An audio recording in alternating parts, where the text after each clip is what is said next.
Okay, you guys, what is up? The King of Landing is here today to do One Piece episode 569 review. So before I get started, of course, look down in the description for the preview link to next week's episode of One Piece, the link to this week's episode of One Piece, and the Facebook fan page, all in the description down below. And of course, One Piece Official. Now, that being said, this episode review is going to be very short, like very short, because this episode in of itself is very simple. Basically, to sum it up, Jinbei does not join the crew, which makes sense because he even says he has obligations to the people here on the island, and that makes sense to me because he is a former Shichibukai. He has influence on the island itself, a lot of influence, and right now, things are going to be chaotic because King Neptune has allowed the former residents of the Fishman District to live on the island itself and take part in his Royal Guard, thing. Like join the army. Now, the thing here is that, of course, they have actually sectioned off all of the Fishman District. In my opinion, they should have blew it up. And Horty Jones and his crew, including Vanderdecker, have been in prison, and Wadasume was being taken by the Kraken somewhere. But Wadasume is no longer allowed to live on the island, to no longer even be near the island.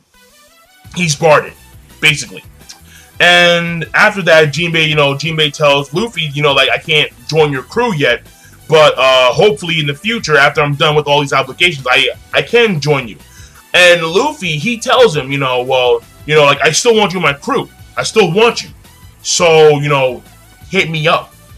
Basically, he's saying hit me up. And Jinbei, of course, agrees. So at some point in the future, we will see Jinbei join the crew, which will make a monster. Because, see, in my opinion, Sanji, Zoro, Luffy, and Jinbei are somewhat equal in strength, around the same circle.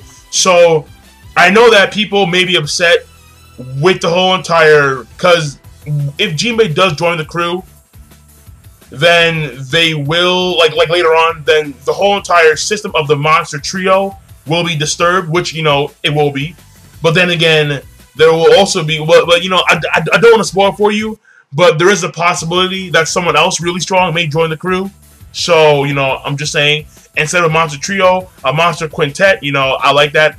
And then, in the episode, what happens here is that we get, because Luffy leaves, because they quote-unquote escape, because Luffy and Zoro, they don't want to be recognized as heroes amongst the people of Fishman Island. But then some guard catches up to their ship and then tells them that there's going to be a banquet. Of course, Luffy shifts gears, banquet, so he goes.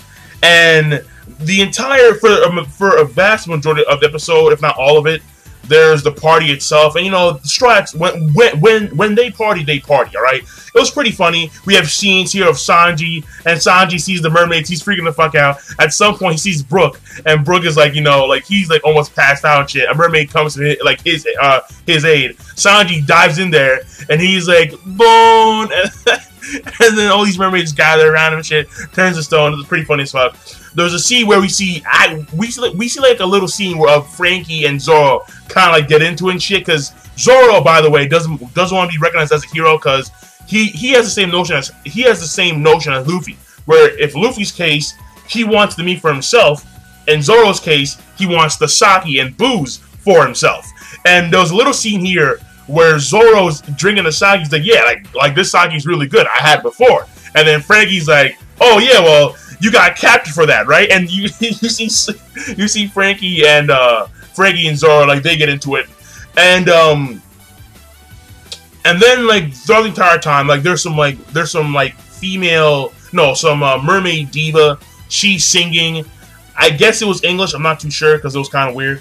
Like it was very strange. It really was. But then again, at the same time, it was still pretty good. Like, yeah, it's pretty good. And, like, we see Brook join in.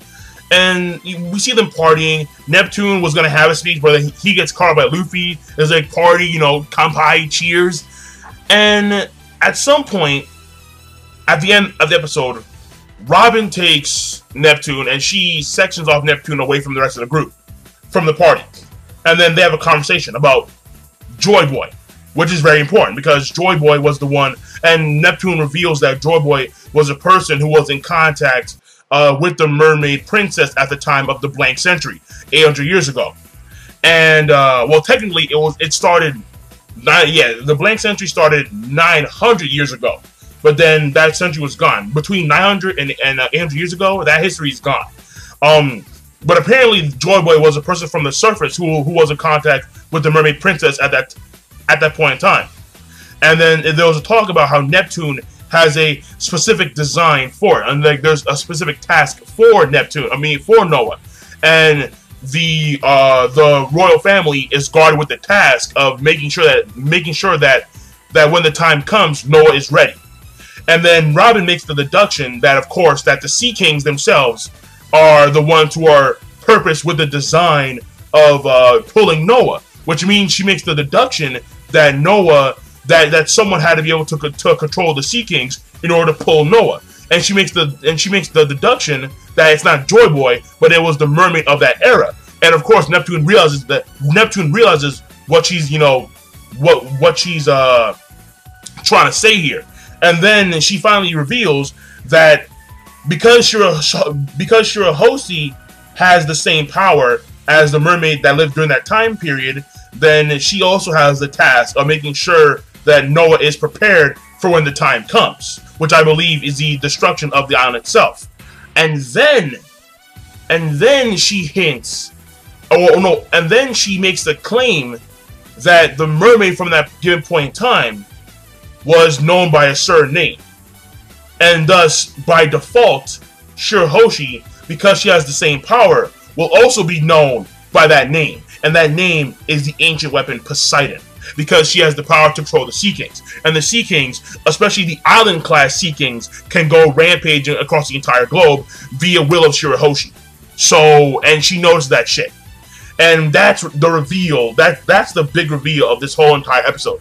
The fact that Shirahoshi is the ancient weapon Poseidon. And then there's two more. Pluton, and then there's another one, but in the manga they tell you, but in anime, we're not there yet. But basically, this means that the ancient weapons are not limited to being mechanical, because I believe Pluton, which was the because Crocodile was trying to find it, but then also Frankie had the blueprints of that ship. So Poseidon is a mermaid with the ability to control the Sea Kings, and Pluton is a ship of mass destruction. Technically, there can be two Plutons. Technically, because there was one that could be found in Alabasta somewhere. It's hidden in the sand somewhere. And then there's another one, I believe so. And then there's another one that Frankie could have built, but he destroyed the blueprints for that ship, for actually building Pluton. So, but yeah, ancient weapons of mass destruction. We have one in our sights, and that is Shirahoshi. But it's a good thing that Shirahoshi is not evil as fuck, because if she was, the Sea Kings would be, on some rampaging shit. But that right there is the chapter in of itself. And the last thing I want to say is that Oda, please just reduce Robin's breasts, please, mother of God. Like, what the fuck is that? Like, they're too big. They're too fucking big, bro. They're too big. It's like, they're so big. And by the way, like, my thumbnails is going to be the two pictures of Robin's boobs, because they're so big to where the point where she should be bending forward all the time. She should be looking at the ground. She should have back problems because her boobs are too big. It's that simple, Oda. Stop, please, mother of God. All right, reduce them, because before Nami and Robin had their increase in cup size, they looked actually normal. Now it's like, what the fuck? It's too noticeable. Like, her boobs are literally popping out of her vest. It's like, what the hell is that? Like, it's too much. It's just too much. Yeah, it's too much. Cause you give them like humongous boobs, Nami and Robin, and yet they have no ass. It's like, why is that? Well, not no ass, but barely any ass. It's not. There's no balance. We need to have balance. The way Oda draws his chicks, where their hips being so squished in and their boobs being mad big, There's no fucking balance. There's no consistency. It's fucking weird. So, but yeah, I'm done. So, King of Lightning, and this video was, you know, sort of quick for me, 10 minutes, not bad. So, that being said, I'm done. And the rating for this episode is gonna be okay. It was okay because a majority of the episode was the party in of itself, but the reveal of the ancient weapons is very important, very important. So that's why it's going to be okay overall. So that being said, King of Lightning, be sure to rate, comment, and subscribe as always. And once again, look down in the description for the preview to next week's episode of One Piece, the link to this week's episode of One Piece, and the fan page is down below. And I'm signing out. Peace. Have a nice day.